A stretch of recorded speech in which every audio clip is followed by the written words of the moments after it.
Hello दोस्तों, कैसे हैं सब। मेरा नाम है हिमांशु। मैं स्वागत करता हूं आप सबका आपके अपने चैनल कॉमिक वर्ल्ड पर। तो चलिए दोस्तों, शुरू करते हैं तुलसी कॉमिक्स में तौसी सीरीज की अगली कॉमिक्स तौसी और गिद्ध का दूसरा भाग। हे ऋषिराज, हमें आशीर्वाद दें। निसंदेह जीत आपकी ही होगी। आपके साथ 5 देश हैं राजन, और इच्छाधारी नेवला के शस्त्रों से सब देश की सेना नेस्तनाबूद हो जाएगी। किसी भी मरुस्थल के लिए पानी वरदान होता है। मैं समझा नहीं, आप क्या कहना चाहते हैं नाग बाबा। तेज घड़ी के मरुस्थल में भी पानी के लिए त्राही त्राही मचेगी, क्योंकि हमें युद्ध लंबे लंबे से लंबे समय तक खींचना है। और इस मरुस्थल से केवल तुम ही पानी का कुआं बना सकते हो। जल समाधि का यही निचोड़ होगा कि तुम पानी का कुआं बना सकोगे। मैं जल का कुआं बना सकता हूँ, ये कैसे।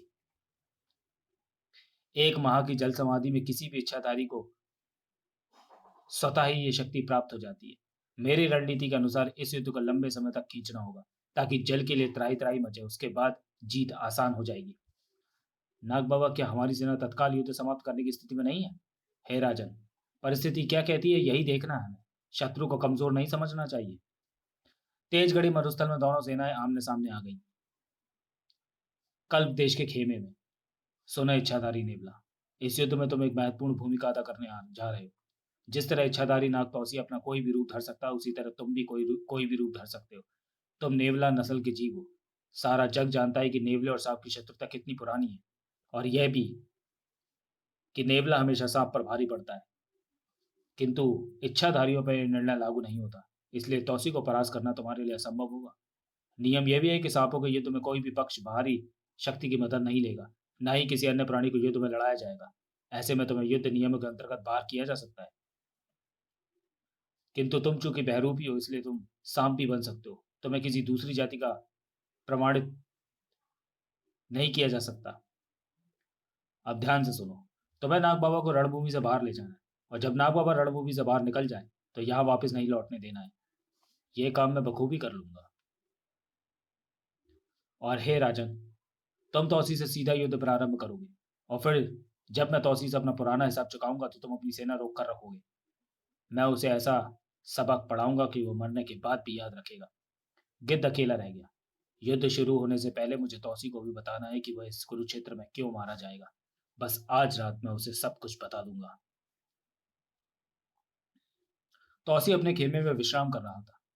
सुबह युद्ध प्रारंभ हो जाएगा। हमारी सेना इस नक्शे का अनुरूप मोर्चाबंदी करेंगी, इसलिए आज रात इस पूरी नीति का अच्छी प्रकार अध्ययन कर लो राजन। प्रातः हम रणभूमि में मिलेंगे। रात के समय जब तौसी सो रहा था, जाग जाओ राजन, मैं तुमसे कुछ आवश्यक बातें करने आया हूँ। ए गिद्ध, क्या तुम्हें यह मालूम नहीं कि यह युद्ध नियमों के विपरीत है। चोरी से दूसरे के खेमों में प्रवेश करना कायरता का प्रतीक है। मैं कायर नहीं हूँ, कायर तू है। मैं तुझे यही बताने आया हूँ तौसी कि तू कायर है, और इसी कायरता का सबक दूंगा तुझे। तुझे वैसी ही मौत मिलेगी जैसी तूने मुझे दी थी। कौन है तू? ध्यान से देख, पहचान मुझे। मैं ऋषिराज हूँ। ऋषिराज? ओह, उफ, ये क्या हो रहा है। मेरा सिर चकरा रहा है। ऋषिराज हूं मैं। गिद्ध की आंखों से किरणें फूट उठी। पिछले जन्म में चले जाओ तौसी। ऋषिराज, मेरा पिछला युग क्या था? कौन था मैं? शायद ये इस जन्म की बात नहीं है। पिछले जन्म में भी तुझे तौसी के ही नाम से जाना जाता था कायर। ये धुन छट रही है, मुझे कुछ नजर आ रहा है। तौसी की आंखों के सामने पिछले जन्म के चित्र उजागर होने लगे। लुटेरा तौसी अपने लश्कर के साथ बढ़ रहा था। ठक ठक ठक ठक ठक। ऋषिराज तौसी का विश्वस्त साथी था। ऋषिराज, आगे बढ़ो और इस नगर को शमशान बना दो। लुटेरा राजा तौसी हमारे नगर की तरफ बढ़ रहा है महाराज। राज दरबार में राजा के सम्मुख गुप्तचर उपस्थित हुआ। कौशंबी नगर की रक्षा के लिए हम अपने प्राणों तक की बाजी लगा देंगे। सैनिकों से कहो कि लुटेरे तौसी का डटकर मुकाबला करें। आक्रमण! खान खान साय साय साय ठाक ठाक। ऋषिराज, हमें कौशंबी महल का खजाना लूटना है। तुम कौशंबी पर कायर बन जाओ। राजा कलिंग राज को ऐसा सबक सिखा दो कि यह कभी हमसे टकराने का दुस्साहस न करे। कौशंबी में हाहाकार मच गया। कौशंबी के राजा कलिंग राज, तेरी यह हिम्मत कि हमारा मुकाबला करे।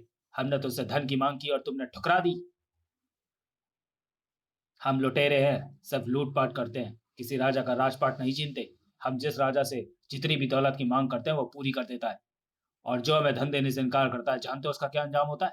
ऋषिराज, कौशंबी में आग लगा दो, जला दो इस राजा की राजधानी को, फूक दो इसके महल को।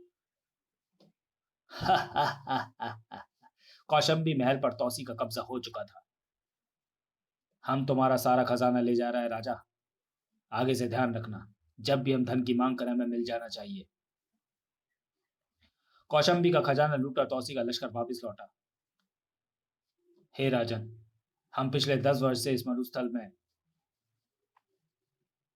पड़ाव डाले हुए हैं। हमने सारंग देश की सभी धनवान रियासतों के खजाने खाली कर दिए हैं। अब हमें अपने वतन लौट जाना चाहिए। क्या तुम्हें अपने वतन की बहुत याद सता रही है, या फिर थक गए हो? ऋषिराज, केवल आपका सेनापति नहीं बल्कि सेनापति नहीं, बचपन का मित्र भी है, और वफादार मित्र है। वह आपको नेक सलाह ही देगा। सोनागढ़ी के मरुस्थल में जल का एक ही कुआं है, जिसका पानी धीरे धीरे खत्म होता जा रहा है। अगर यह समाप्त हो गया तो हमारे लिए पानी जुटाना मुश्किल हो जाएगा। हम अपना पड़ाव दूसरे स्थान पर भी ले जा सकते हैं। यह इतना संभव नहीं है राजन। इस मरुस्थल में हमने 1 साल तक सुरक्षा चौकियां बनाई हैं, ऐसे रास्ते बनाए कि कोई भी दुश्मन हम पर हमला नहीं कर सकता। वह उन रास्तों में छिपे अज्ञात शिकंजों और कांटों के जाल में फंस जाएंगे। चारों तरफ से सुरक्षा व्यवस्था पक्की करने के बाद ही हमने लूटपाट शुरू की। सारंग देव की हर रियासत इस बात को जानती है कि वे सब मिलकर भी इस मरुस्थल में हमारा कुछ न बिगाड़ पाएंगे, उल्टे मुंह की खाएंगे। हमने इनमें पहले फूट डाली और फिर इनकी रियासतों को अलग अलग लूट लिया। अब हमारे पास धन की भी कमी नहीं, और मुझे यह भी खबर मिली है कि सर्व देश के लुटे हुए राजा एक संगठन बना रहे हैं। अगर ये रियासतें संगठित हो भी गई हो गई तो फिर जो 10 बरस से लगातार युद्ध लड़ते लड़ते हमारे सैनिक थक गए हैं, हम इनका मुकाबला न कर पाएंगे। मैं तुम्हारी बात समझ गया शक्तिराज। ऋषिराज, एक तो मरुस्थल का पानी सूख जाएगा, दूसरे हमारे सैनिक थके हुए, तो मैं भी तो भी हम एक और रियासत का खजाना लूटना चाहते हैं। उसके बाद सारंग की धनवान पुतली का खजाना लूटने के बाद हम लौट जाएंगे। परंतु पुतली का खजाना लूटना इतना आसान नहीं है राजन। यह विचार आप त्याग दे तो बेहतर है।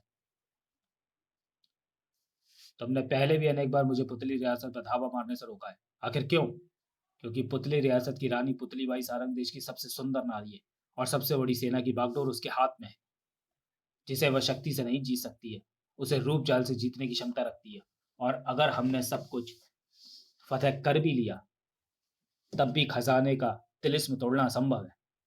खुद पुतली बाई हमें उस तिलिस्म में ले जाएगी ऋषिराज। यह आपकी भूल है।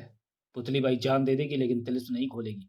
मेरे गुप्तचरों का यही कहना है कि हम उधर का रुख हरगिज ना करें, वहां हम शिकस्त खा जाएंगे। यह मेरे लिए चुनौती की बात है। हम यह खजाना लूटे बिना हरगिज वापस नहीं लौटेंगे। तुम उसकी तैयारी करो ऋषिराज। अगर आपकी यही जिद है राजन, तो फिर पहले मैं स्वयं गुप्तचर बनकर पुतली रियासत में जाने की अनुमति चाहूंगा। अनुमति है, और हम ये भी जानते हैं कि जिस काम का बीड़ा तुम उठाओगे ऋषिराज, वहां हम अवश्य सफल होंगे। ऋषिराज गुप्तचर बनकर पुतली रियासत की ओर रवाना हो गया। ठहरो, तब महल की सीमा में कहाँ घुसने जा रहे हो? मैं अपना घोड़ा रानी पुतलीबाई को भेंट देना चाहता हूँ। आप दरबार में मेरी इच्छा पहुंचाएं। मैं कौशंबी से आया हूँ और घोड़ों का प्रशिक्षक हूँ। पुतली के राज दरबार में खबर पहुंचते ही उसे राज दरबार में पेश किया जाए। तुम ये घोड़ा हमें भेंट क्यों देना चाहते हो? मुझे ज्ञात हुआ है कि आप अच्छी घुड़सवार हैं। मेरे इस घोड़े को कोई नहीं खरीदता, क्योंकि ये किसी को अपनी पीठ पर सवारी ही नहीं करने देता। तो चलिए दोस्तों, वीडियो को यहीं समाप्त करते हैं और मिलते हैं तौसी और गिद्ध के तीसरे भाग में अगले वीडियो में। तब तक के लिए धन्यवाद।